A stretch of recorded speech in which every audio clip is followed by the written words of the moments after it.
From ancient civilizations to medieval kingdoms to our own modern society, conspiracy theories abound about those in control keeping powerful secrets from the people, from all of us. And while the allegations may vary, the overarching questions remain the same. What are they hiding? Why are they hiding it? And where is it hidden? Secret government warehouses. Where are they? And what secrets do they hold? You can't apply federal laws to a non-existent place. Tonight, an investigation to find out. How do people get in here? We'll travel the world looking for answers. From powerful Washington insiders. Could there be military bases we don't know about? At an abandoned military base in Montauk, New York, with investigator Richard Dolan. We're starting to see the disturbances already. In the skies above the legendary Area 51 in Nevada, with researcher Glenn Campbell. Helicopter 966 here, Hotel. You familiar with that restricted airspace 3 miles to your west? All the way across the ocean to perhaps the biggest repository of history on Earth, the Vatican. Can we go into the actual archive then?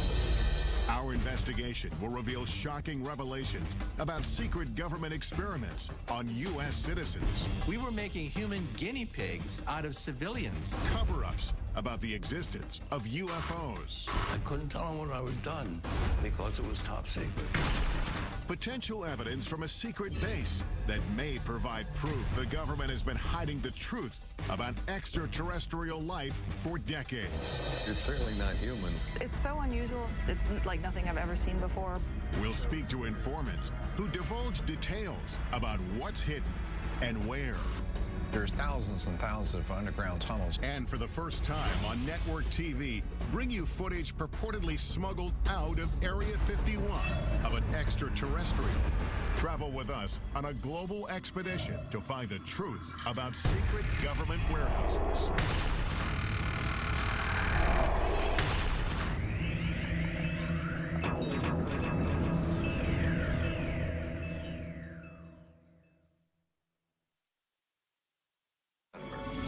Welcome to Warehouse 13.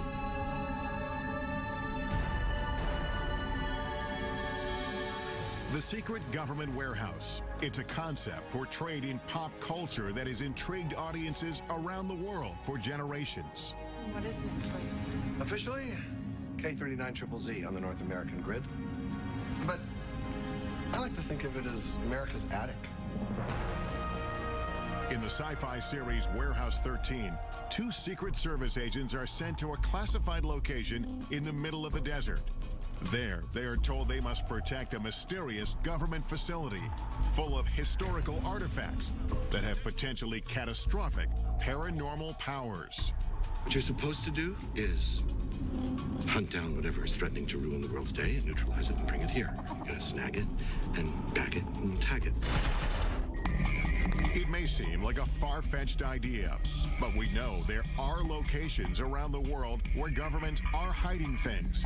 On military bases, in government archives, in underground bunkers. Many of them pertain to national security. But are there other deep secrets inside these restricted areas? What are they doing in Fort Knox or in Area 51? What are they doing in the Vatican that I can't go in and see? The mere fact of refusing to let people in makes the people on the outside question why are they being shut out and what is actually happening in that secret area or secret meeting. Are there facilities we don't even know about, hiding things we should know about? Some say yes. I believe that there are large numbers of underground facilities throughout this world, a large number of Warehouse 13 type facilities. Everything's in its little compartment, buried away very, very secretly, whether it deals with mind control or UFOs or maybe secret biological weapons or what have you. Secrecy is the norm, not the exception. To answer these questions, we began our investigation in Washington, D.C. We've come to talk with John Podesta, former chief of staff to President Clinton and a longtime advocate for government transparency, to get an inside perspective on just how extensive government secrecy may be. Has the government, in your knowledge, ever gone too far in keeping something secret?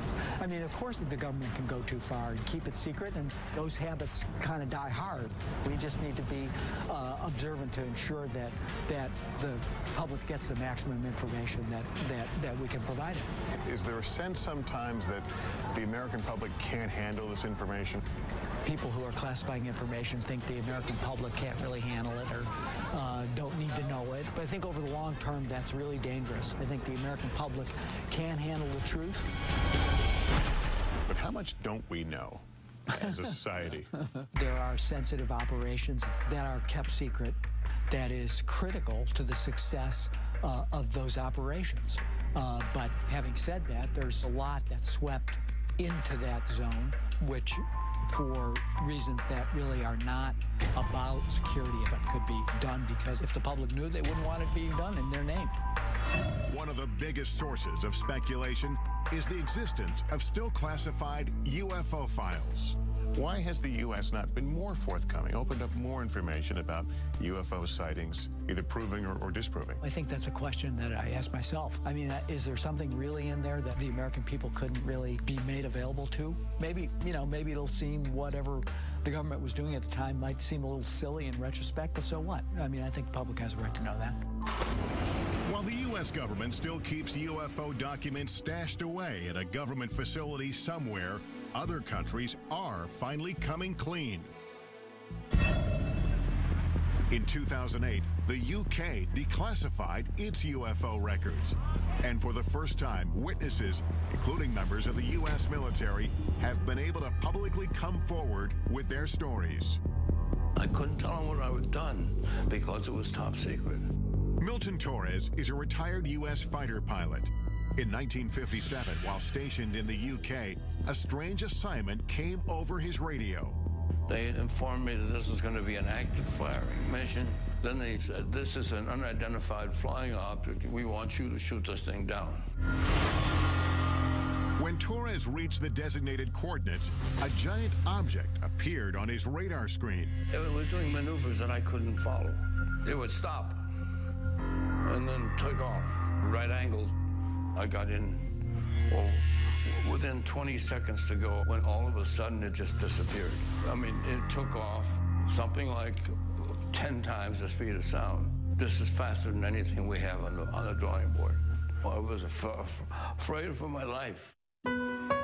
Torres returned to base and was ordered to never reveal what he saw in the air.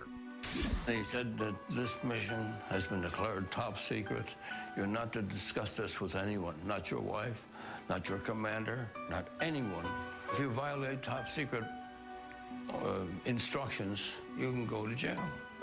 To this day, Torres does not know what it was he saw on his radar screen, but he has his suspicions. I don't think we're alone. And whoever built that machine knew a hell of a lot more than I did. Could stories like Torres's still be under lock and key within the U.S. government's UFO files? Even some politicians believe the answer is yes.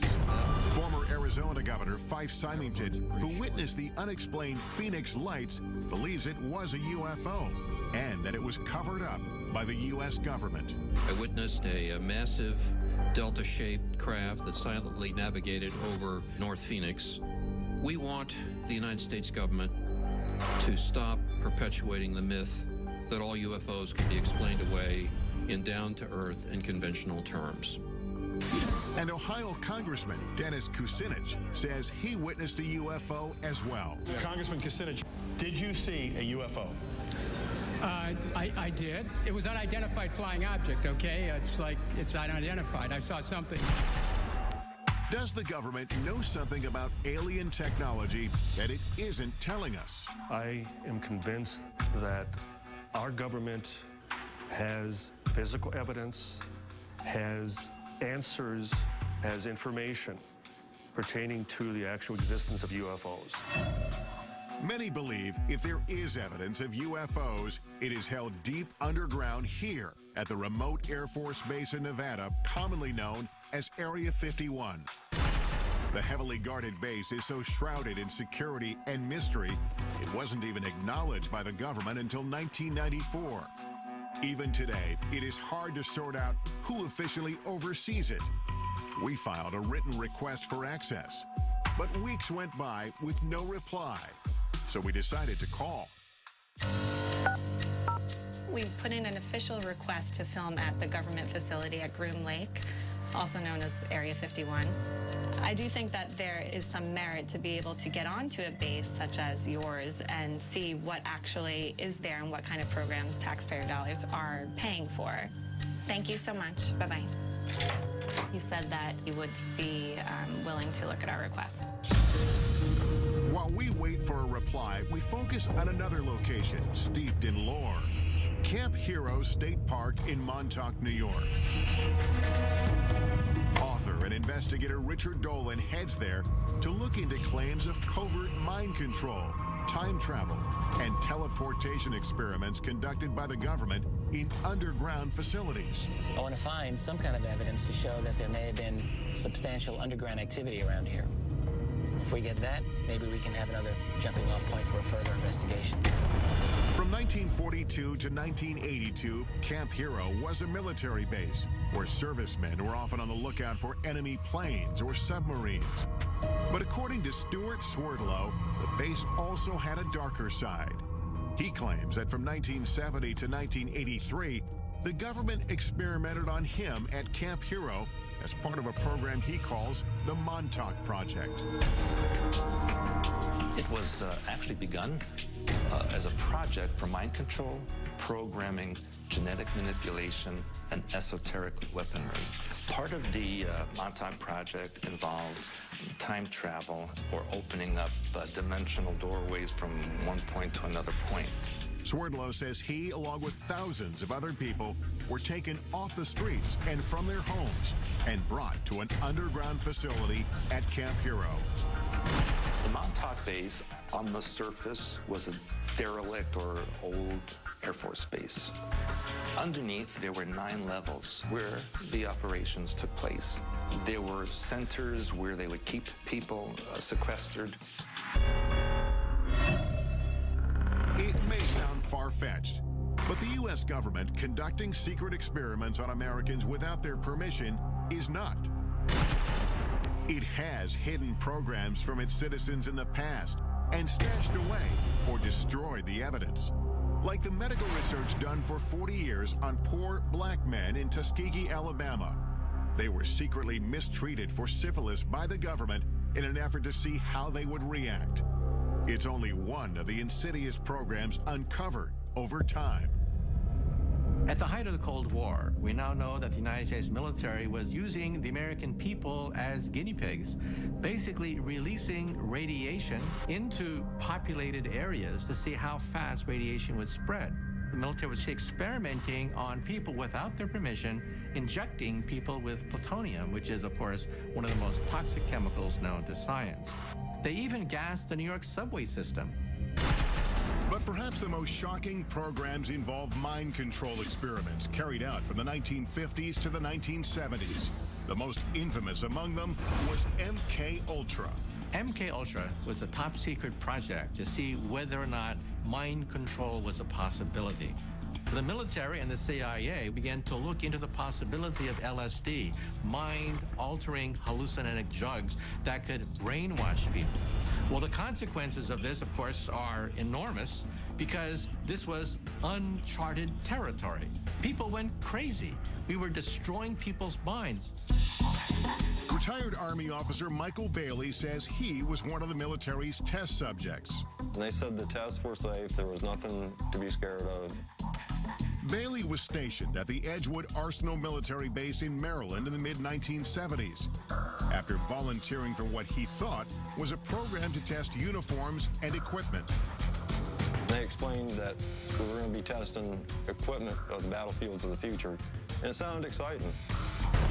But in fact, Bailey says he and hundreds of other soldiers were injected with LSD and other harmful drugs or exposed to dangerous gases to see how they would behave.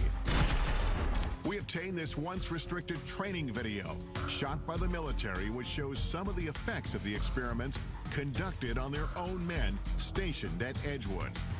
6.5 hours after exposure time, the confused volunteer needed help as he attempted to traverse part of an obstacle course.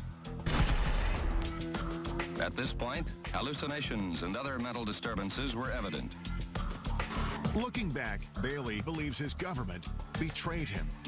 You trusted the government, you trusted the Army. It was a bunch of lies. There was a lot of harm done at Edgewood Arsenal. More than 100 of these mind control experiments were conducted at military bases, in hospitals, and at leading universities like Princeton and Harvard. But these programs had some disastrous consequences. There were a number of suicides, a number of unsuccessful suicides.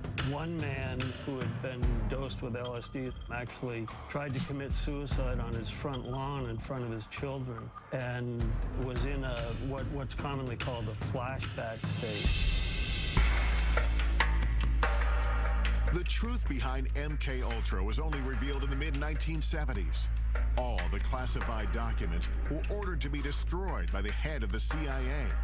But about 10 boxes of financial records were overlooked, and a small portion of the dark truth was uncovered. The thing about MKUltra we have to remember is that we have very little information about the specifics of the programs, and that is because most of those records were destroyed.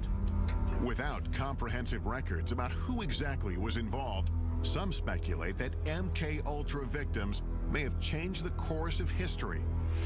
The assassin of Robert F. Kennedy, Sirhan Sirhan, has been speculated for a long time to have been a mind control victim. At Harvard, it's interesting to note, one of the students involved in the experiments there was the Unabomber. If experiments like MKUltra took place without public knowledge, is it possible the Montauk Project is another example of a government program that to this day remains classified? We only learned about MKUltra by accident. It could so easily be the case that had all those records been properly destroyed, to this day, all MKUltra would be rumor. When I think about that in connection with something like Montauk, it makes me think that it's just possible that the Montauk Project remains rumor because simply the guys running the security did a better job than they did with MKUltra. Could the U.S. government have been conducting experiments inside secret underground bunkers at this retired military base? That's what Richard Dolan is hoping to find out. If the claims about the Montauk Project are true, that'll change everything about what we think we know about this world.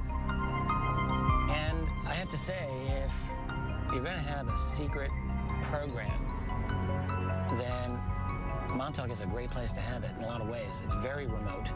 I think that it's possible that there has been some strange activity going on under there. Since the base is now a state park, we asked park officials for permission to access any underground areas. But they said they are not aware of any tunnel system in Camp Hero. Dolan has heard otherwise. I'm told that there are interesting structures in this area. Tunnels I've read about. I want to see something. And what he finds may change what we think about the Montauk Project. What the hell is this? Wait, what is this? Ahead, I'll join Dolan at Montauk, where we'll use cutting-edge technology to look below the ground. There is something here that could be an underground structure. Later, I'll examine potential evidence that could prove the U.S. military has been covering up the existence of extraterrestrial life for years. Could this be the smoking gun that we're all looking for? But first, I'm heading to Rome, Italy, to try to get past the Vatican gates and into one of the most mysterious repositories in the world, the Vatican Secret Archives. No one knows exactly what secrets are in the Vatican archives. They are so huge. All this when Inside Secret Government Warehouses continues.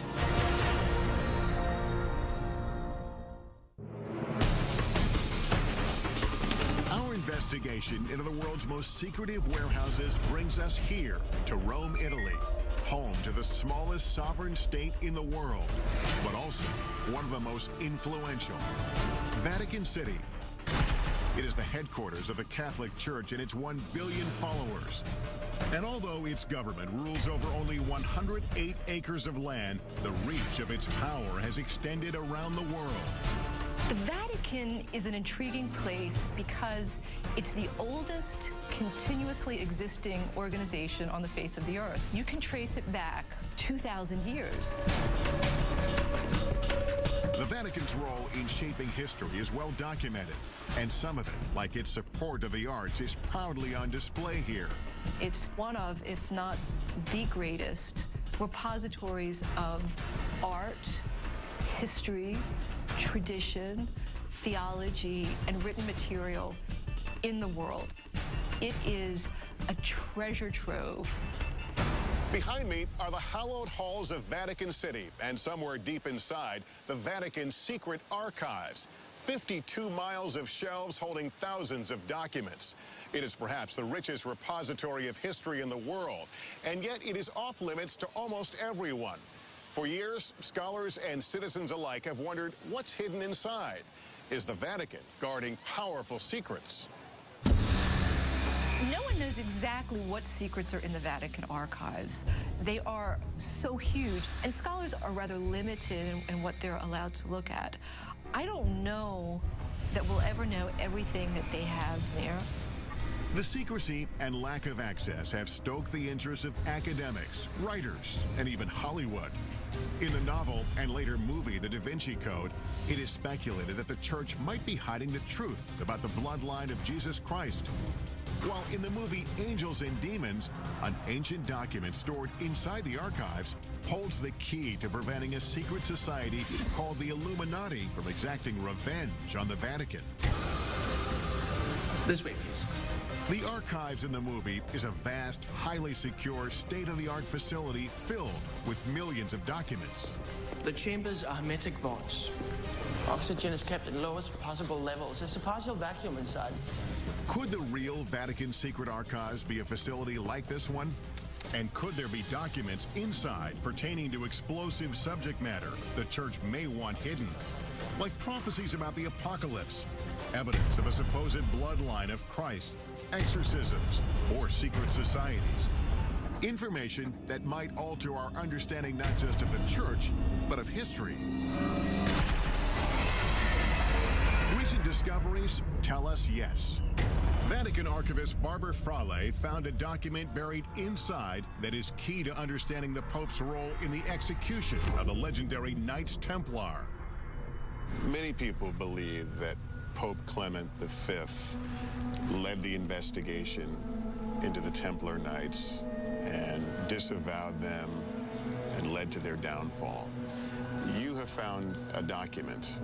What does that document tell us about the story? In 2001, we found in the Vatican's secret archive an original parchment belonging to Pope Clement V, who asked for a secret hearing for the Masters of the Templar Order, absolving them, as he was convinced they weren't heretics. Now we know that the Church never condemned the Templar Order, and that it was the King of France's act of violence and abuse to cause the closure of the order. Because this document was filed in the archives in a strange way, its existence remained unknown for hundreds of years. This makes me wonder, could there be other documents about other important pieces of history that have not been found? There are still millions of documents which are yet undiscovered in the Vatican secret archive. So what else might be hidden unintentionally or intentionally inside? Much of the speculation about what is intentionally withheld is about end-of-the-world prophecies, like the famous Third Secret of Fatima. It is one of the most well-known and important prophecies to Catholics around the world. The story goes that in 1917, a vision of the Virgin Mary appeared several times to 3 small children near Fatima, Portugal. Today, a site where thousands of the faithful flock each year. During her visits, the vision is said to have shared 3 secrets about the future. But the Vatican only revealed the first 2. The first one was a vision of hell. The second one had to do with the end of World War I and the beginning of another great war shortly thereafter if Russia wasn't converted to Catholicism. But the third secret was withheld, leaving some, like Fatima researcher Christopher Ferrara, to wonder what it said. In 1960, for reasons unknown, the Vatican let it be known that the secret was going to be placed under seal forever. But on June 26, 2000, the Vatican finally relented under mounting pressure and published a vision. The announcement of a third secret made international news.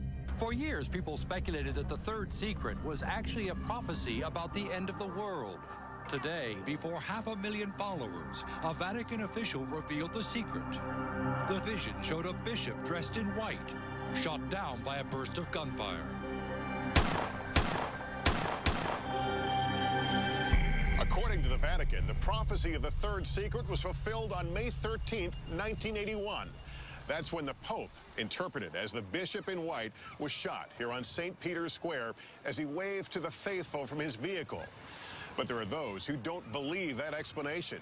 They believe the real third secret may still be hidden inside the Vatican, and that it contains an even more startling revelation. A revelation about a global crisis. The secret involves a crisis in the church and some kind of apocalyptic scenario that affects every man, woman, and child on the face of the earth. I've been granted rare permission to enter the archives with our cameras to see what's inside. The first thing I'm shown is kept in the head archivist's office, and it exemplifies the kind of rich history that's stored here. Explain what this document is we're looking at.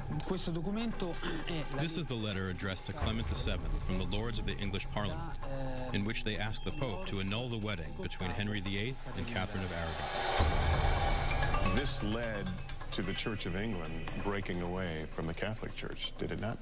Si. But not all the documents get such a grand display. Most of them are buried deep inside the main archives facility. The Archives Secretary General, Luca Carboni, has agreed to meet with me and take me into the heart of it all. Can we go into the actual archive now? We go to see the storage of the archives. Where the archives the storage.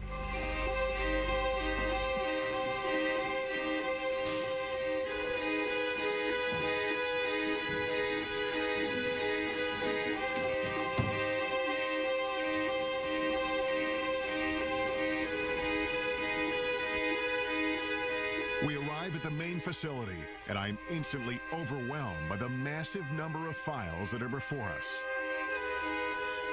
We are standing amid the history of the Catholic Church, but this is also an important part of the history of the world, isn't it? The Vatican Archives is important in the world, unique because we preserve a continuous chronological space of over 800 years, from 1198 onwards. Documents as varied as records of medieval families to letters from the brilliant astronomer Galileo, who had famous battles with church leaders of his time, live on these shelves. So you have a correspondence from Galileo? We have a simple letter to a cardinal from Galileo. So that's Galileo's signature? Galileo's signature from Florence in the 18th of December 1628. There is just so much here. Is it possible that there are things here that even the archivists don't know about? Yes. Each day we discover something new or something interesting. When you use the term secret here... Okay. Secret means private. Secret, in this case, doesn't mean things that no one can see. No. Only private. private, but off limits to all but about 1,000 researchers handpicked by the Vatican each year. It's not hard to imagine how documents can get buried in this vast warehouse, either accidentally or on purpose. The Secrets of Fatima, would we find something about the Secrets of Fatima here? No. Here is not preserved. If I don't remember, if I remember well, it's not here. But then, where is it? Are there other secure places within Vatican City? Even within this facility, there are areas that are restricted, like the Parchment Room, holding some of the oldest and most important documents. Can scholars and researchers come here? No. Only the staff of the Vatican Archives. All your parchment are kept here? We preserve 50,000 of single parchment in this room on 2 floors. The air feels different. Is the climate controlled here? Yes, it's under control. And what is in here? Here we have the famous Templar trials. The 3 meters of parchment rolls. But we can't see it? No, it's close. There's no doubt that this repository is one of a kind. But the Vatican has not shown us evidence to prove or disprove the rumors of secret documents being stored inside the archives. So we're headed to Montauk, New York, to look for clues into claims of underground mind control and time travel experiments. And later, we're going to some of the most heavily guarded military bases in the U.S. to investigate reports that proof of alien life is stored inside. All this when Inside Secret Government Warehouses continues.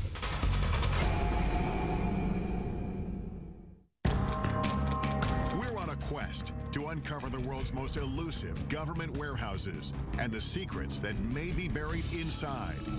Our investigation returns to Camp Hero State Park in Montauk, New York. We're looking into claims about the so-called Montauk Project. The story goes, the radar tower behind me was once the epicenter of the Montauk Project's dangerous mind control experiments, and that 9 subterranean levels beneath the tower housed top-secret technology that transported thousands of people through time and space. But do those underground facilities really exist? According to the United States government, there are no underground facilities at Montauk. Of course, you have to bear in mind that the United States government does almost certainly have many underground facilities that they don't wish to acknowledge. Author and investigator Richard Dolan has agreed to meet me at Camp Hero to take a closer look. Can we establish there's something underground? The thing that I've been thinking about is it's impossible to establish the veracity of the claims of the people themselves, but if we can bring some kind of instrumentation to take a look below the ground, I'm thinking ground-penetrating radar, we might be able to find out one way or the other if there's anything that we can notice. At least confirm some parts of the story. According to Stuart Swerdlow, he, along with thousands of others, were brought here to be programmed or mind-controlled. I was subjected to many types of experimentations, interrogations, indoctrinations. I was used in the time travel experimentation. To do this, Swerdlow says he was sequestered in facilities directly beneath the old radar tower. Deep underground, he says, there were 9 levels of rooms, and within those rooms was a device called the Montauk chair. Looked kind of like a dental chair that the person would sit on. There'd be a headset that would go over them. There were huge computer banks around that location. And there would be the psychic who would be sitting in the chair and generate thoughts electromagnetically into this device, which would be amplified and stored on the computer so that it could be amplified and transmitted. But mind control wasn't the only concept being tested at Montauk, Swerdlow says. According to him, they were also experimenting with time travel and teleportation using strange technology. It's like a huge mirror frame And in the frame, there is technology that creates vibrational frequencies that can match points in time and space. And you literally walk through. And that is how they transported people from Montauk. If Swerdlow's claims are true, it would completely change the way we see the world. Up to this point, time travel and teleportation have simply been concepts explored in pop culture, in movies like the Philadelphia Experiment and Back to the Future. But were teleportation and time travel experiments like these taking place at Camp Hero? We asked the military about the existence of these experiments and underground spaces at this former base. After speaking with several different departments and officials, we still didn't get a clear answer. But theoretical physicist Michio Kaku says time travel and teleportation are not possible with current technology. Claims about the Montauk Project talk about teleportation, time travel. But let's be blunt about this. The United States military, the most powerful military on the planet Earth, simply does not have enough energy to bend space and time into knots. Still, we know the government does have a history of experimenting on unwitting Americans, especially with mind control. So we've brought in the latest technology to help us determine if there's anything underground here. Jamie Harmon and Dan Welch are ground-penetrating radar technicians. The technology they have should be able to detect anomalies underground. I know this is ground-penetrating radar, but explain to me what you can do with this. This orange box here, this is the radar pulses going down into the ground. When they meet something with a different material property, like stone or something metal, we'll get a reflection, which will bounce back to the surface. So if you see a man-made tunnel or something, it would show up pretty clearly on that? Mm-hmm.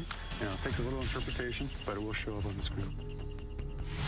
Today, the area around the radar tower is completely off-limits, fenced off with warning signs. The park says it's because of concerns about falling debris, but Swerdlow says otherwise. The reason there's a fence around the radar tower is because underneath there is the main part of the Montauk base. They don't want people going in there. The entrance is sealed. But the park has granted us rare access to the restricted area surrounding the radar tower, with a stern warning not to get too close to the rusting satellite dish. It's pretty strong reflection. Our time here is limited, so we decide to split into two teams. Dolan goes to do a quick pass with his Geiger counter to see if there are any anomalies around the radar tower. It's basically reading at just under 10, which is very low. When he finds nothing strange, he goes to search for potential entrances into any underground spaces. Meanwhile, our ground-penetrating radar team gets to work surveying the area beneath the tower. Ourselves around here. And right off the bat, we start to get some strange readings. So, yeah, we're starting to see the disturbances already. This is the very beginning of what we were expecting to see for the anomaly. So we know it starts here. Yep, and it's pretty strong, and we're looking at about 10 feet in depth This being the penetration. surface here. So it's a very distinct start to it. Yeah. Mm-hmm. In the meantime, Dolan is canvassing some of the surrounding wooded parts of the park. According to Swerdlow, there's an entire network of underground tunnels throughout the area. On the old base, you do see manhole covers or just even entrances that are covered by metal plates. Allegedly, some of them, they say, are for sewer systems or rainwater draining and that kind of thing. But those were once escape hatches for the underground area. This is one of the many manholes that's said to be in this area. Got some water. It's a water pipe here. A ladder going down. It looks like it's been backfilled. Right. I'm going to regret this, I'm sure. I want to see how deep this is. I don't know if they could have been designed as a water drainage. Maybe there's a lot of water usage at that facility. Why do you need a ladder going into a water drainage hole? Dolan finds several of these uncovered manholes, but they lead no further than 7 feet down. So he returns to check on me and the GPR team. and we are getting compelling readings. We did a number of passes right around this area here, and down about 10 feet or so, it looks like we're getting the surface of something interesting. But you're also seeing it's rather flat. Mm-hmm. It does have a nice flat surface to it.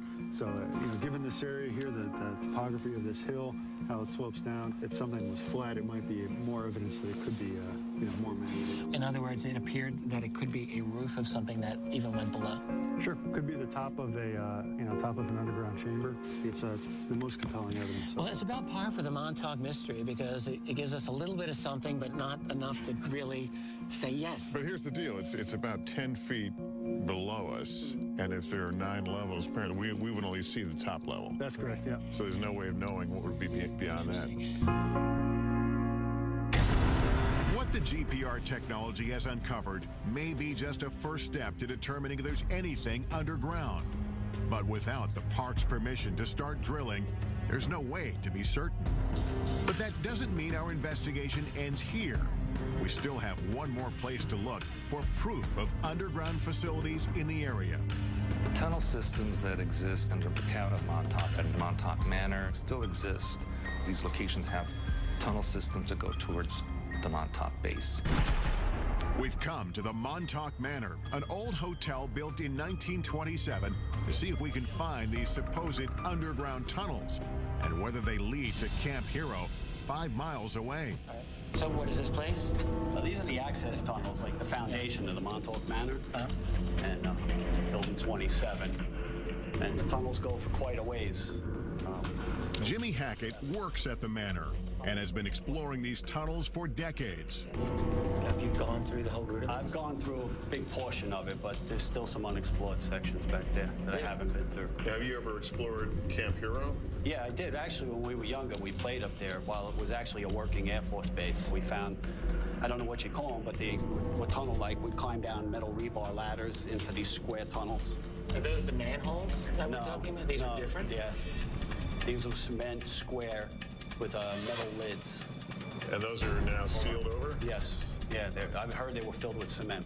But there are tunnels under Camp Hero? Yes. We start to make our way through these tunnels. They quickly get lower, narrower, and harder to navigate, with no end in sight. Well, we can get through here. We can get through. I'll turn heads. Yeah. A lot of cobwebs down here. A lot of cobwebs, it just keeps going. Turns around to the right. Oh, great. This could go on forever. Okay. Come on up here and take a look at this. We finally get to a point where it is no longer possible for 2 people to keep moving forward. He's gone ahead a little bit to see exactly how far it really goes. I can't believe it goes this far. Neither of us can figure out why you would have a crawl space of this length under this building. Richard, can you hear me? My way back here. I couldn't find the end of it. I'm here. It's very, very long. And one end is a dead end, but then it branches off and it goes into several different directions. I could imagine people getting temporarily lost down there anyway. I think as far as either of us goes right now? I think so, yeah. These seemingly never-ending tunnels add another dimension to the Montauk mystery and keep the story alive. We may never know the truth about the Montauk Project or about what may have taken place here at Camp Hero. What we do know, of course, is that military bases here in the U.S. and around the world are ideal places to hide classified projects. And that's exactly where we're headed next, to 2 of the most secretive, heavily guarded military bases in the country. Our first stop is Wright-Patterson Air Force Base in Ohio. Could the potential evidence we uncover there prove once and for all the base has been engaged in a cover-up of alien life? He says, forget you ever seen this, forget you ever worked on it, don't talk about it. And later, we'll head for the skies in an effort to get the closest look possible at Area 51, where alien technology and life is said to be stashed away. All this when Inside Secret Government Warehouses continues.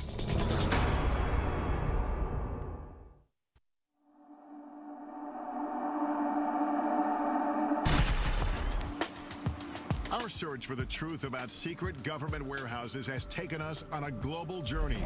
We've been to Montauk, New York to explore allegations of mind control and time travel experiments underneath an abandoned military base. And we've traveled across the Atlantic to delve into the depths of the Vatican's secret archives in search of answers to age-old mysteries. As our investigation deepens, we check in at our nation's capital, where we are still looking for answers and access. We made that request via fax 4 weeks ago, and we haven't heard anything back. We would love an opportunity to go to the facility and tour it. For weeks, we've been calling the Air Force, requesting permission to get inside Wright-Patterson Air Force Base in Ohio, and what may be the most secure military base in the United States, the legendary Area 51. Oh, you've never allowed visitors out there? After phone calls to multiple government agencies, we finally reach an Air Force representative who agrees to review our request one more time. Thank you so much. I would appreciate that. The Pentagon's reluctance to let us into these military bases only fuels our curiosity. Could they be hiding more than military secrets inside? And are there other bases, or even warehouses like the one depicted in the sci-fi series Warehouse 13 that we don't even know about? And that is exactly what we do here. Take the unexplained, and we just safely took it away in this supersized Pandora's box. Washington insider John Podesta says the idea of a central warehouse is a myth. There's, of course, not one single place that classified information is distributed across the country and across the globe. Could there be military bases we don't know about? Could there be places underground? Well, if we don't know about it, how do we know? Officials at Wright-Patterson Air Force Base decline our request for an interview. But we are able to speak with Congressman Michael Turner, who represents the Dayton, Ohio district where the base is located. Wright-Patterson Air Force Base is known as the largest Air Force base in the world. It has over 20,000 people who work inside the fence, largely in research and development. It has been involved in every plane for the military, starting with the Wright brothers plane, going straight through to stealth. Turner acknowledges Wright-Pat's classified research has inspired theories about extraterrestrial technology stored on base. Whenever you have a base, it's 8,000 acres and only 10 planes. There's a lot of research and development that's going on, and there's a lot of speculation. Speculation fueled in part by Wright-Pat's role in the infamous Roswell incident of 1947.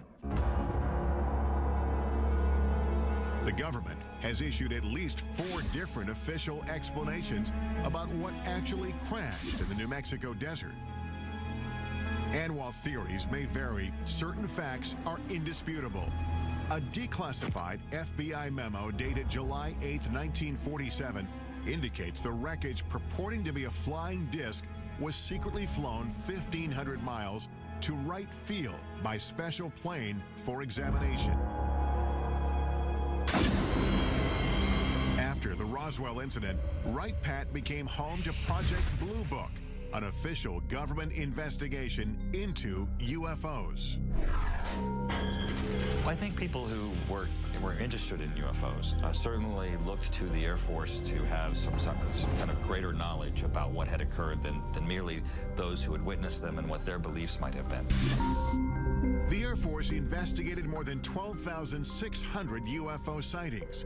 700 of them remained unexplained when the government terminated the project in 1969.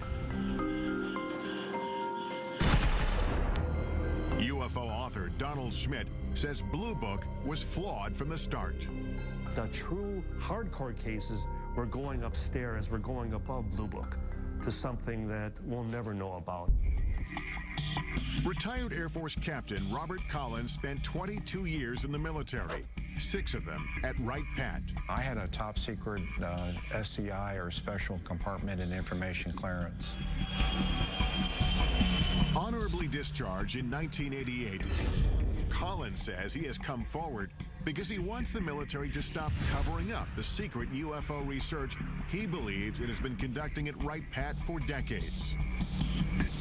It deals with all the black programs that the Air Force has, including all the classified, super secret reverse engineering programs for UFOs. There are witnesses who support Collins's claim and say they had access to extraterrestrial evidence on the base. According to one account, officials at Wright-Patt revealed the Roswell wreckage to an elite group of men from the prestigious Air War College who were sent there on assignment. Among them was a lieutenant colonel named Marion Magruder. He said they were trying to determine whether they were going to make public something that had recently happened.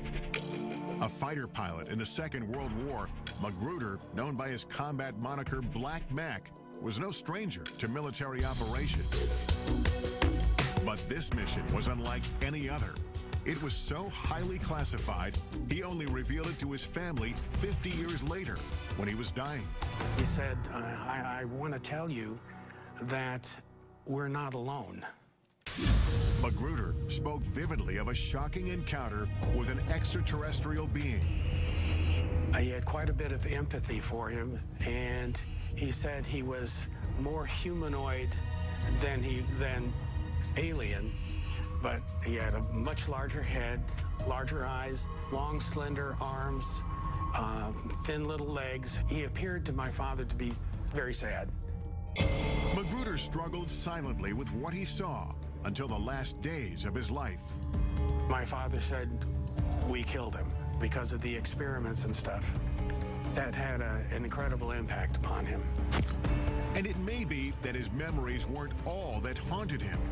There would be some people come to visit him to discuss that situation with him. Whoever it was, and I never knew who it was very interested in making sure that secret was kept.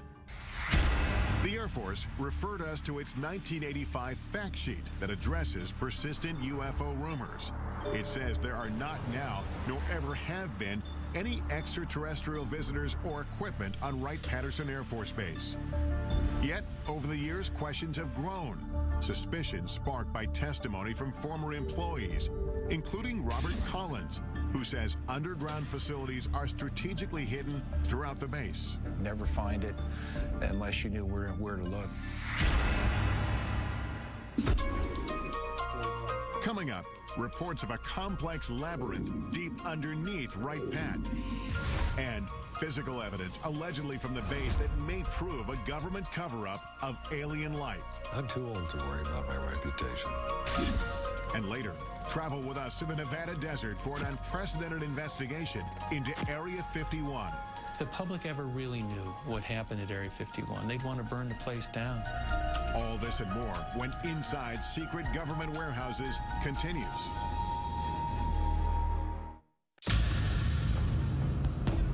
We've come to Wright-Patterson Air Force Base in Dayton, Ohio to investigate the truth about what may be hidden inside. Is this base ground zero in a government conspiracy to cover up evidence of alien life? Many UFO researchers believe so. They have the proof. They have the physical evidence. To this day, everything still points to Wright-Patterson Air Force Base. According to retired Air Force Captain Robert Collins, the next building is 620. These civil engineering drawings show entrances to a massive complex of tunnels and vaults located under the base, which leads to a set of stairs. Combining data from 25 years of research with information leaked to him by unnamed sources, Collins describes what he believes he's under the surface. All these tunnels and vaults are completely independent of anything else in Wright-Patterson Air Force Base. 60 feet down below ground. And then there's a limestone rock bed, which is anywhere from 10 to 15 feet thick. So you may be as far down as 70 feet. You're looking at probably the size of a couple football fields at least in length. There's roughly 4 big vaults. They're about 100 by 100 feet in size. They got carpeting on the floor of the tunnels, and you could drive a pickup truck through them. Collins says the most remarkable secret isn't the underground complex itself, It's what he says the Air Force was and possibly still is hiding inside. The things that were stored in these vaults were, of course, bodies, alien bodies, all the cryogenic equipment used to support and maintain and preserve those bodies, and medical examination tables and biological testing equipment. The Air Force denied our request for an interview with a representative from the base. But local Congressman Michael Turner says plenty of classified information is at Wright-Patt, and it's all with good reason. A lot of the things that are going on at Wright-Patterson Air Force Base are secrets that need to be protected. There are things that are in development, research that we're doing, possibly for capabilities for us in the future, or even how we're looking at our potential adversaries. A statement issued to us by the base says the evolution of virtually every Air Force aircraft flying today can be traced back to Wright-Patt. They tell us current developments include material that can sense and then heal its own cracks, as well as bird and insect-sized aircraft capable of swarming. One of the few reporters allowed on base to investigate the legends of UFOs at Wright-Patt is Emmy Award-winning newsman Carl Day. For an awful lot of unanswered questions. And tonight, we're going to try and sort out facts from fiction. They said, well, come on in and look and see if you find anything. This is at the invitation of the Air Force. Aware of reports about underground chambers, Day asked to be escorted to the lowest level of Building 620. The tunnel that I went through was certainly not big enough to drive a truck through, and we had to duck out of these tunnels because they were very low. While Day didn't find hidden tunnels, he uncovered something even more shocking. It was a small mandible, which is the lower jaw of something. In the course of his reporting, Day met a dental technician from a Veterans Affairs hospital 15 miles outside of Wright-Patt, who said he had worked on a strange impression of a mandible brought from the base. At the time, the man was so afraid to tell his story that he didn't reveal his name or face. Never seen anything like this before in human or animal. Neither one. Today, at 81 years old, John Musgrove speaks undisguised for the first time. I'm not going to be around too many more years, and I'd like for this story to be out, you know, because I don't think the federal government is ever going to come out and say, yes, there are aliens and they are visiting us. Musgrove says that in October of 1979, two uniformed men he recognized as officers from Wright-Patt came to the VA hospital to obtain a cast of a dental impression. There was no blood and saliva. It was just dry as a bone. And I noticed right then and there I had something unusual. I thought to myself, my God, what have I got here? When Musgrove finished the assignment, his boss made it clear not to speak of what he saw ever again. He raised his hand up like this with the impression, looked at me and crushed it and threw it into the trash. And that's when he says, forget you ever seen this, forget you ever worked on it, don't talk about it. The impression was broken, but Musgrove dug the pieces out of the trash and put it back together so he could duplicate the cast. Convinced the mandible came from a skeleton stored at Wright-Patt, Musgrove gave a copy of the cast to Carl Day to investigate. But the case went cold when nobody Day showed it to could identify its origin. I didn't want anything to happen to it, just in case. So it's in a safe deposit box. And I've got the key. Day agreed to retrieve the mandible from his personal repository. There it is. This is the first time it's ever been shown on national television.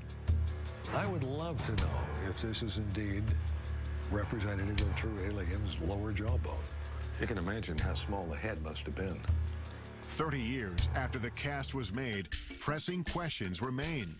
Could this be the smoking gun that we're all looking for? And final proof that indeed we're being visited by aliens? It proves one thing. There's something other than human and animal. Coming up, does this mandible hold the secret to extraterrestrial life? a leading dental anthropologist weighs in. And that's not even close. Right. But first, join us in the Nevada desert. Doesn't it make you wonder what's in there that has to be so secret that they kill? As we examine exclusive video that may expose what happens inside the most secretive military base in the United States. When Inside Secret Government Warehouses continues.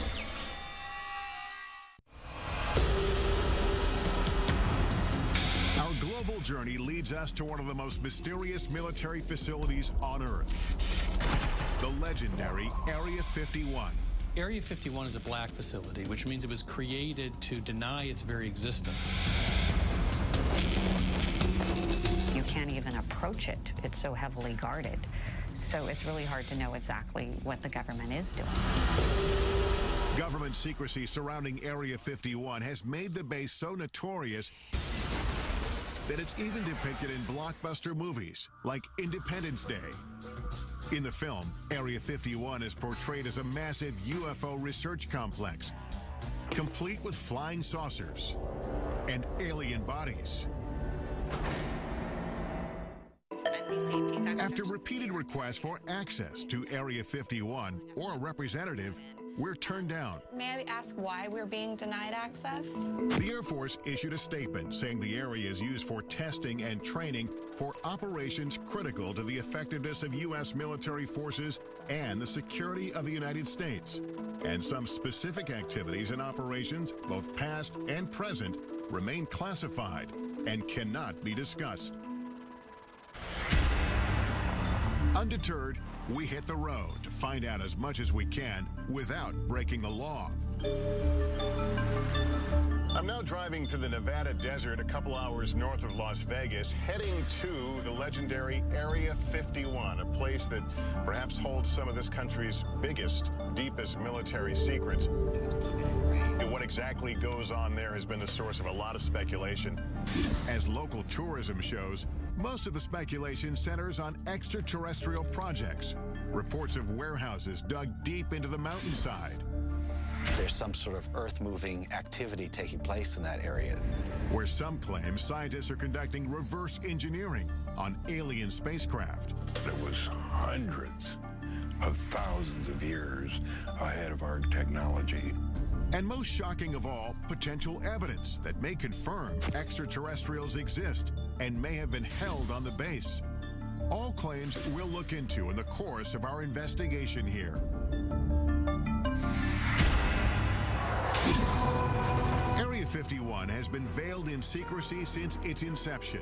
Established in 1955 as a covert test site for the U-2 spy plane, its purpose was to hide military projects. It was a place that was preoccupied with maintaining total secrecy. And secrecy then became its mission.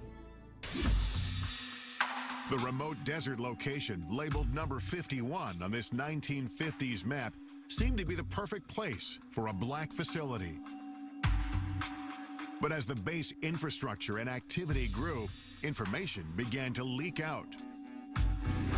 The U-2 spy plane, the SR-71 spy plane, various stealth aircraft were all tested at this facility. And everything that we can see from the ground and the air indicates that this base is for aircraft testing. Despite full-scale Air Force operations on site, the government refused to acknowledge its existence. Not just initially, but for 40 years. Area 51 investigator and guide Glenn Campbell has been studying the facility since the early 90s. It was sort of like going to a drive-in movie. You could drive up and look down on the secret base that the government didn't acknowledge. I'm going to meet up with Glenn Campbell. Glenn and I first met up 16 years ago when I came out to this same desert trying to get answers about Area 51. This viewpoint we're heading to is Freedom Ridge. In this report I did back in 1994, we simply drove up a nearby peak and the entire facility was revealed. From our mountain vantage point, Dreamland is a collection of unremarkable buildings. Today, the military has expanded control over land around the base. It's been a long time. So getting a good view won't be as easy. What will we be able to see today? Well, from the ground, we're not going to be able to see much. And I know you brought some. So we have satellite photos. Increasingly better satellite imagery over the years. Some of the stuff is incredibly good. Look at these runways and things. It's still the best way to see it is from overhead. Yeah, the security displays is part of the intrigue. That's what continues to raise the level of curiosity and even, conspiracy theories. The security here is intense. Look around, it's a good place to hide. It's a damn fine place to hide. Area 51 first gained public attention in the late 80s with an explosive claim made by a physicist named Bob Lazar. He said he'd been working on a top-secret project to reverse engineer alien spacecraft at a classified location near the base. He says, no, John, he said, I was in it, I touched it, it's real, it's E.T., it's nothing that we could have produced. Bob Lazar declined our request to be interviewed for this program, but referred us to his good friend John Lear, a retired pilot who flew missions for the CIA. I was the guy that exposed Area 51. Lear says he pushed Lazar to do a television interview revealing the government cover-up of alien technology. He said, yeah, just as long as I do it in shadow. The interview took place at Lear's home, and he captured the setup in this exclusive video. Taking pictures, that's Bob. That's his wife. In the interview, Lazar claims to have worked on flying saucers in a secret facility called S4. So covert, it's camouflaged by a mountain south of Area 51. John Lear describes S4 as Lazar explained it to him. S4 is an underground base. It just looks like a slope of a mountain, but actually they're hangar doors, and they slide up. So it looks like just part of the mountain is sliding up. And it would lead into a laboratory, and there was a set of hangars there. 9 hangars all together, and there was a flying saucer in each different one of them, and they were all different. Right, straight down the road. If the reports of flying saucers and reverse engineering are true, then could the government be using Area 51 as a warehouse for alien technology? Regardless of what kind of secrets the military is hiding inside Area 51, it's clear visitors aren't welcome. This is as far as we can go on public land. That's the first thing that strikes me. There's no fence, just a pair of signs. At first look, security at the base doesn't seem impressive. But soon, the complex layers of defense become apparent. I notice tripods on the hill. Those are watching us. Cameras, they're looking down at us. They're looking at the road over there. You can't sneak by on this road. And if you miss that, you don't miss our friends up here on the ridge. Right. In the pickup truck. These guys are here 24 hours a day. Ground sensors, remote cameras, and private security around the clock. Yet the desert itself may still be Area 51's best protection. You know, when we came here, I expected to see a 15-foot barbed wire fence. There's no fence, just a series of these orange posts. These posts are the only marker that you're required to have in Nevada to mark a boundary line. They don't need a fence here. They've got 13 miles of empty desert to protect the base. Well, the sign's pretty typical. Warning, restricted area until you get to the bottom. Use of deadly force authorized. So we're actually 3 feet from being in a situation where we could be killed. Doesn't it make you wonder what's in there that has to be so secret that they'd kill? Could it be true alien visitors are being held at Area 51? Airing for the first time on network television, this video purportedly shows a live extraterrestrial on the base. He's apparently being observed by military workers through a glass partition. The source of the tape is a man who goes by the name of Victor. He won't reveal his identity for fear of retribution. Victor says the video was smuggled out when material from the base was being converted from analog to digital. He discussed the video with an altered voice in this 1996 interview. Approximately twice a month, they sit it down for a session that generally lasts from 3 to 5 hours. Victor claims the alien arrived on Earth in 1989 and was subject to regular interviews. In this session, He says the alien becomes distressed. Like he's checking for hemorrhaging around the eye sockets and in the nasal cavity. Victor believes the alien died in the mid-90s. We have no way to verify whether the video is authentic, but we'll take it to a creature effects expert in Los Angeles to test its plausibility. In the meantime, we scale a mountain in search of any sign of structures inside the restricted area. The point is to hug these orange markers. I don't even see any orange markers. There's but we know the orange markers are to our right here. We're losing daylight and only have orange posts to guide us. One wrong step into the invisible border means we could be arrested. I see a structure off in the distance. What are we looking at there? That's the actual guardhouse. That's the actual gate within the Nellis Range. So if you were to keep driving on the road past those signs and you got to that guardhouse, you'd be arrested immediately. We continue to climb upwards until we can't go any farther. Well, this is as high as we can get. It looks like we're at the end of our journey because I see what do you call them, camo guys? Yeah, the camo dudes. Are here, and some orange markers here. This is as far as we can go? This is where the border changes. I think our only option is to get in the air during daylight, and maybe I'll be able to get a glimpse and get some idea of what's in Area 51. But we're going to need daylight and a chopper. Yeah. Coming up, join us in the skies above the Nevada desert as we take you as close as you can get to the most infamous military base in the country. They now know who we are and where we are. That's correct. Is Area 51 the epicenter for a cover-up of alien life? Or is the base concealing earthly secrets that are much more disturbing? Find out what happened at Area 51 and what humans did.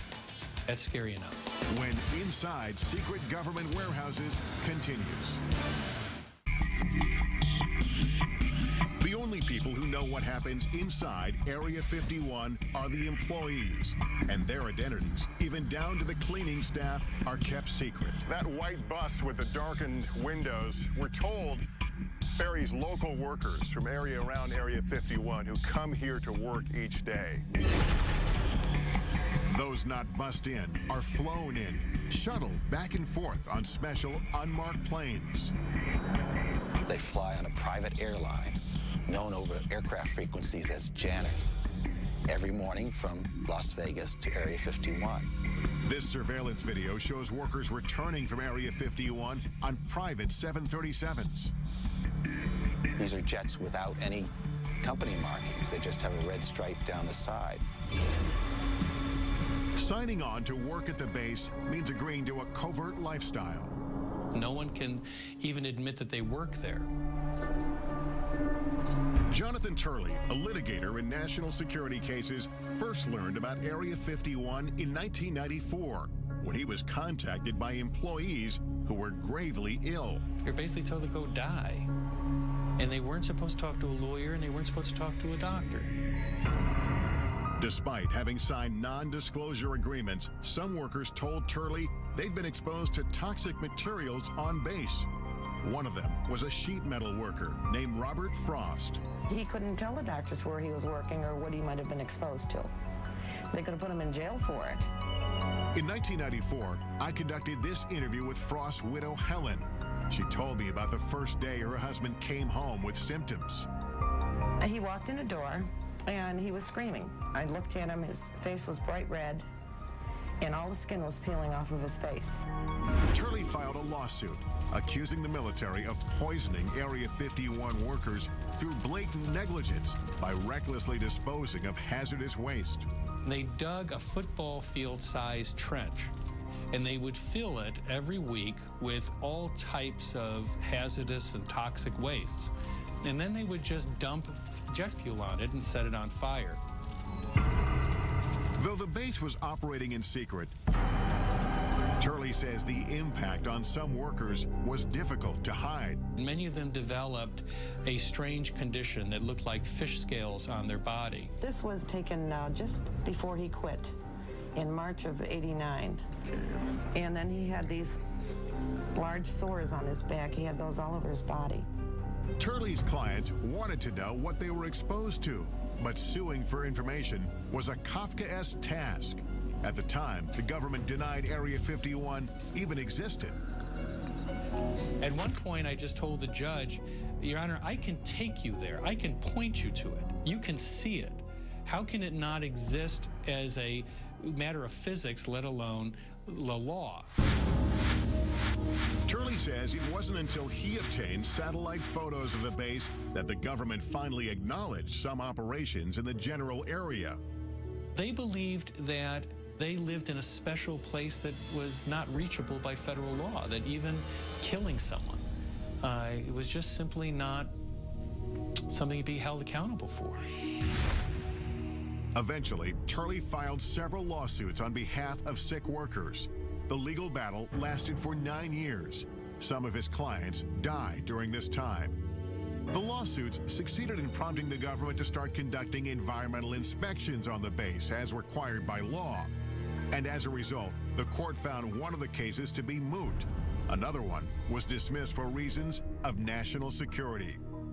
In the end, Turley's clients got no answers, and disclosure of the legal inspections prompted by the lawsuit was deemed subject to a presidential exemption. This means they can be kept from the public, and they have been to this day. This is a failure of immense proportions. It goes not just from the Air Force command at the facility, but extends all the way to the president himself. These were Americans. They had to be protected from their own government. Turley says all the stories about aliens at the base have provided the military with an ideal smokescreen. If everyone's looking for some galactic presence, they're not looking down on Earth for simple crimes. And so the government never really did try to kill the alien stories. They just wanted to kill the crime story. And so, public interest in Area 51 and its alien legends has endured. Tourists come from all over just to get a glimpse inside the border.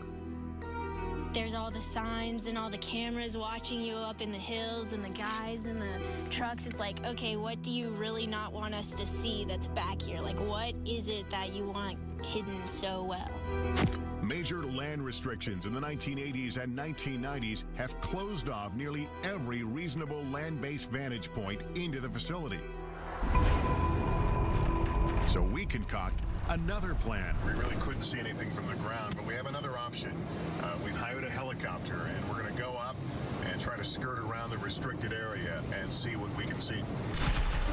Campbell, pleased to meet you. The sky is also now the focus for investigator Glenn Campbell, as he prepares to monitor activity in the restricted airspace above the base with high-powered surveillance cameras. I have 3 cameras recording 72 hours worth of video.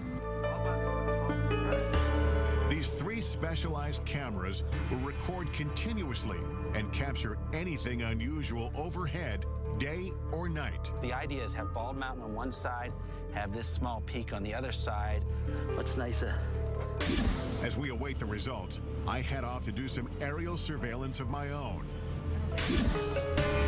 All right, Tom. I'm Tom. It takes several calls before finding a pilot willing to take us anywhere near Area 51. Well, these are restricted areas, and why they're restricted areas, they don't tell us. How close can we legally get? Well, it's recommended that you don't get closer than about 2 miles to the border. Are we going to tell them what we're doing? No, we're not going to tell them. We're just going to tell them we're going to be doing some flying, looking the area over if they ask. Let's do it. All right. Okay, here we go. Squad 4373 and ident. 4373 with an ident for 9660 Hotel. They now know who we are and where we are. That's correct. During our ascent, we overhear communications between air traffic controllers and the unmarked government commuter jets. Janet 267, Nellis control radar contact, maintain 15,000. That airplane he's talking to is one of the Janet airplanes. Like an aerial bus service. Once we've flown over the highest mountain, Area 51 creeps into view. I can actually see it from here. We're probably about 10 miles from the border. But just as soon as the base is within sight, a warning comes over the radio. Helicopter 9660 Hotel, you familiar with that restricted airspace 3 miles to your west? 960 Hotel, affirmative. I'll be turning now. I won't get any closer than 2 miles to the restricted airspace. Copy that. It's clear that again, like on the ground, we're being observed. We are as close as we will be allowed to go to Area 51. This place is so restrictive that we legally can't even point our cameras in the direction of the base. We're at a little over 8,500 feet. It's a beautiful, clear day. This is absolutely the best view that anyone will be able to get of Area 51 from outside the restricted zone. I'm going to be able to tell you what I see as I look out. There are two what must be very, very large buildings, aluminum roofs. They shine very brightly. I can only surmise that they are hangars of some sorts. There are a number of lower-lying buildings. All of it seems to be along the edge of a dry lake bed. There is what appears to be a very long runway. Our investigation has revealed as much visible evidence of the base as legally possible from the ground and from the air. I'm guessing they're a little more comfortable when we're leaving this area. More than likely. And if we've learned anything, it's that the government is intent on keeping what's hidden inside this legendary military base a secret.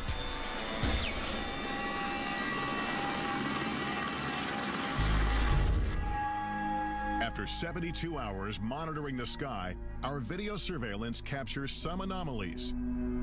An eerie desert storm sweeps through the area. A bright light floats along the horizon after dark. And then we discover this glowing disc in the corner of the screen. Upon examination, the light turns out to be a car driving on the desolate road. The disc, however, remains unexplained. Campbell says it could be the moon. When you come to the desert and you look up at the night sky, you see more stars than you would ever see anyplace else. When you look up at all those million points of light, you got to be crazy to believe we're alone in the universe.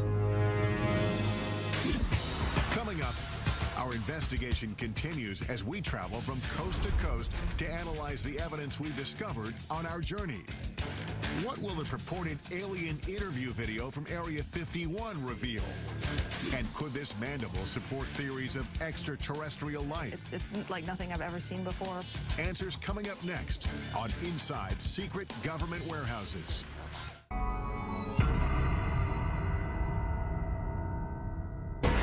Our investigation into secret government warehouses culminates with analysis of the potential smoking guns we've uncovered.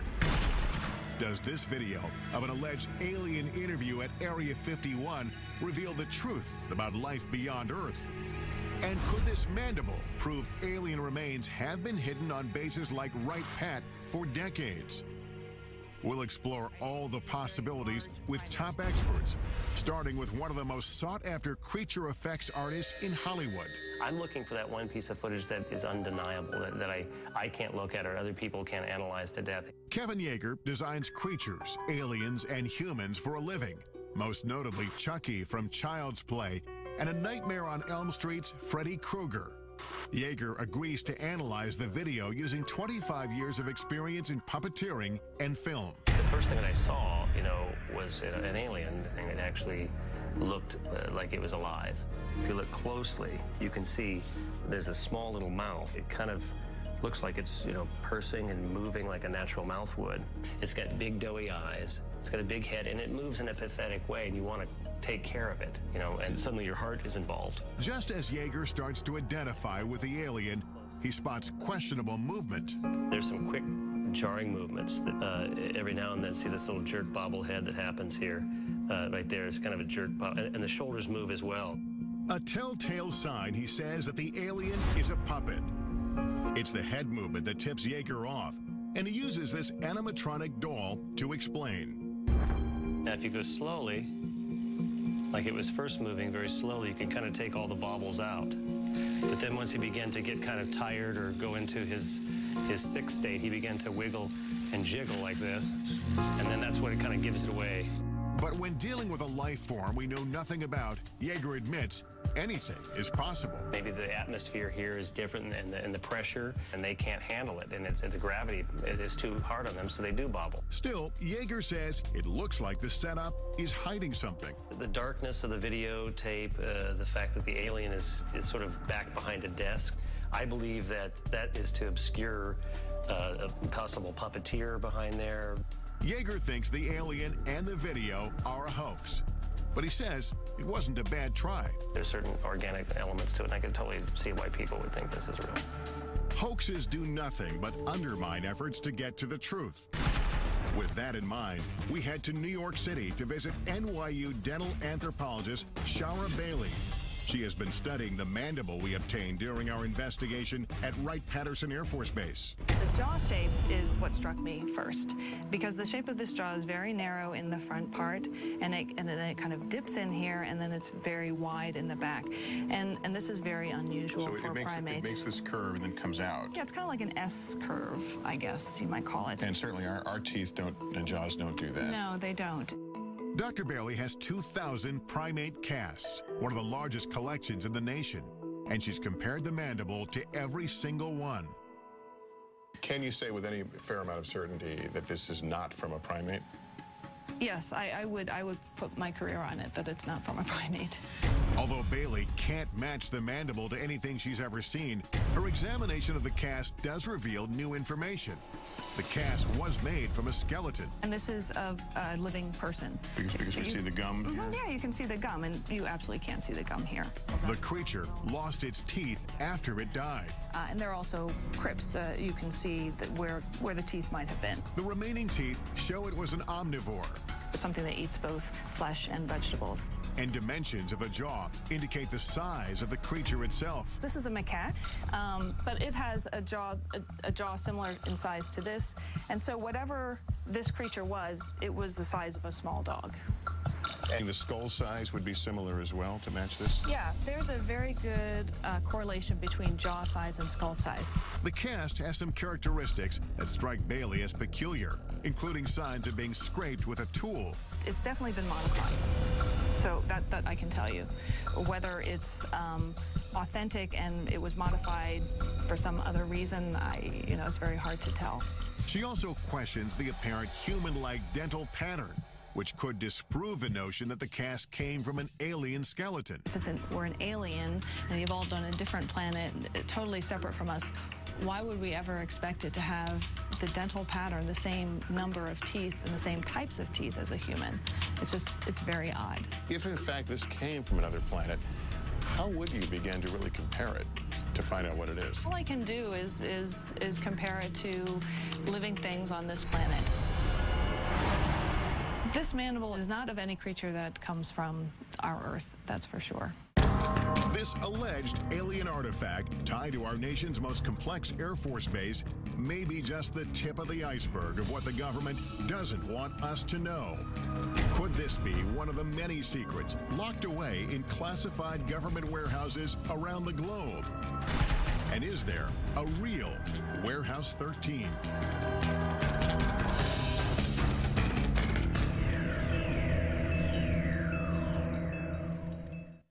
In the end, we can't say for certain what's below ground or hidden behind closed doors. What we do know is that there will always be information those in power don't want us to know about. And as a society, we have the right and the responsibility to keep asking, to keep pushing, to discover what they don't want us to know and why. I'm Lester Holt. Thank you for watching.